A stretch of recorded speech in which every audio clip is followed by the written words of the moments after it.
and gentlemen, today I'm going to present you the gas compressors, and it's welcome, and I'm happy that you start your week with my presentation, and I will be glad also if any one of you will interrupt me with a question, and I will be glad to answer it. So I'm going to talk about the gas compressors and their functions on board LNG carrier. I have chosen this subject because I have small experience on board LNG carriers, and also this is my subject for my work at the end of the year. So this presentation is it's not with a lot of details, because if I going to enter on the details, it will take a lot of time, and this is not the good. So, as we all know, LNG is the liquefied natural gas. It's transported about 90% by sea, by ships, and it's transported in the liquid phase on board such LNG carriers, such vessels. It's transported in a degree of minus 162 degrees Celsius. And this temperature is its temperature of boiling temperature. So when it is transported, the surface of the liquid in the tanks is boiling, and we have vapor gases created. So these compressors are used to evacuate. It's not really evacuate. Basically, it's used to give the sufficient pressure and flow to evacuate this vapor gases to the boiler or to the shore terminal. And we will see which kind of compressor is used to evacuate the boil of gas to the shore, and which kind of compressors to the boilers. So we have two types of compressors: the high-duty compressors and the low-duty compressor. And the high-duty compressor, they have each one of them has a different function, and but they have the same principle of functions. It's all a simple compressor, a centrifugal compressor with an impeller, and it doesn't give a lot of pressure, a high pressure. It's only it arrives only about 1.96 bar. That's all.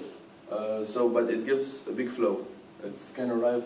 I will give later on the design data of the compressors. So I'm going to start with the high-duty compressor. As you can see here, there are two states. The function of the compressor depends on the state of the ship. So here, the first function, we will start the high-duty compressor when the vessel, the tanks of the vessel are not empty, but there are no gas in. So we have only liquid. We have only inert gas, and we will start to fill up these tanks. So we have to cool it down, and this high-duty compressor will return the inert gas, and the vapor gases used to cool down these tanks. They will return them to the shore tanks. So, and also after cooling down, we will put liquid in these tanks. And this liquid, when they are driven in the pipes of the shore pipes, then arrive to the tanks. When it arrives to the tanks, it will create also boil of gases, vapor gases. And to prevent an overpressure in the tanks, we will have also to evacuate these vapor gases. So we will use the high-duty compressor to return these vapor gases to the shore terminal. I have a small animation, which this is shore tank, and this is the tank of vessel. This is the high-duty compressor, and this is the lines. As you can see, this is the liquid comes from the shore tank, and it's driven by a pump in shore tanks. Then we are filling up the tank, and we have this is vapor gases coming back to the shore tank. That's all. This kind of operation takes about 12 hours to fill up a whole tank, and that's all for this. Then we go to the low duty compressor. Normally it has the main task, but the goal of the destination of the gas is not the same for the gas. The low duty compressor drives the vapor gases to the boiler to be burned there to create steam, and as all we know, the steam plant, how LNG carriers are working. Yeah.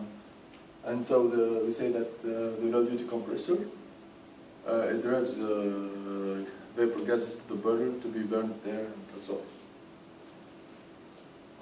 This is also the same small animation.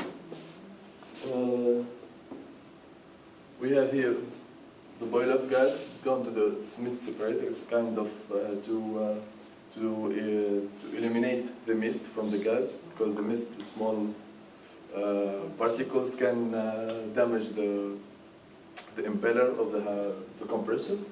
So let's go to the low duty compressor. Here normally we have a pressure about 1 bar. It's atmospheric pressure, 1.06.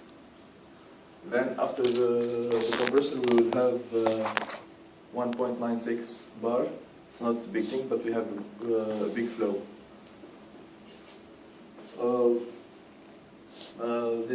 This thing is not important. It's just forcing vaporizers to create more. If we need more boil-off gas, we can force it to create gas. So we bring liquid from here. It's a pump, spray pump, small pump, and the bottom of the tank. It drives the liquid to the forcing vaporizer. It's normal heat exchanger to create the gas. So now we pass to the function of compressors, and we have some design data of these compressors. These compressors can achieve a flow of 3,500 cubic meter per hour. It's something really big, and we have a speed shaft of 11,200 RPM, and the inlet pressure is 106 kilopascal, and the outlet pressure is 196 kilopascal, and the inlet temperature is minus 140 degrees, and the outlet is minus 112. And we have the inlet guide vanes. This is, I'll explain this later on, in the slide later. This is the vane at the section side of the compressor. It's to regulate the flow coming into the compressor. It's kind of vanes which turning between minus 30 degrees and to 90 degrees. And depending to the degree of the vanes, we have the flow, depending on the degree of the vanes, the quantity of flow coming into the section side of the compressor. I'll explain this later with the pictures. This is the picture of the compressor to have an idea about the size of this compressor. Here, this is the section side, this is the dischargement side, and on the back we have the electrical motor driving this compressor, and this is actuator to regulate the inlet guide vanes, the angle of inlet guide vanes, and this is the oil system and cooling, and it's not very, I don't have enough time to explain all this. So I'm going to start with the electrical motor, and as we all know, this is driven by electrical motor. It's a simple electrical motor, but it depends of which kind of compressor, because for the low duty compressor, it gives it's turning with a frequency of 60 Hertz, and for the low duty, we can use 30 Hertz or 60 Hertz. This is a picture of the electrical motor. Okay, we have the electrical motor. There is a shaft coming going out from the electrical motor. This is the low speed shaft, and there is between the electrical motor and the compressor there is a gearbox to increase the RPM. So we have the electrical motor is turning at exactly at 3,550 RPM, but after the gearbox we have for the low duty we have 23,900 98 RPM, and for the high duty is 11,223 RPM. So the gearbox, it's just bearing, not bearings, it's gears. We have the low shaft speed, the low shaft coming out from the electrical motor. It's turning at, as I said, 3,500, and the high speed shaft is after the gearbox. This is the shaft from the compressor side is turning. We can take an example of the high duty is 11,223 RPM. This gearbox should be lubricated, and we have a lubricating system. I'll explain this later. That's all about the gearbox. Okay, this is the inlet guide vanes. This inlet guide vanes it's a vane at the section side of the compressor. It's used to control the flow coming to the compressor, to not have an overflow or an underflow. You know? It's okay. I will get. This is the picture of the inlet guide vanes. These are the vanes. These vanes turning like that. So it's turning between minus 30 degrees and from minus 30 degrees to 90 degrees. So in this situation, it's 90 degrees and it's fully opened. So we have 100% flow, which coming up from the tanks going inside, going through the compressor. And this is the shaft of the actuator that I showed to you. This actuator to turn the vanes. Control flow process, and it's placed before the impeller of the compressor. So that's all for the inlet guide vanes. No questions? Okay.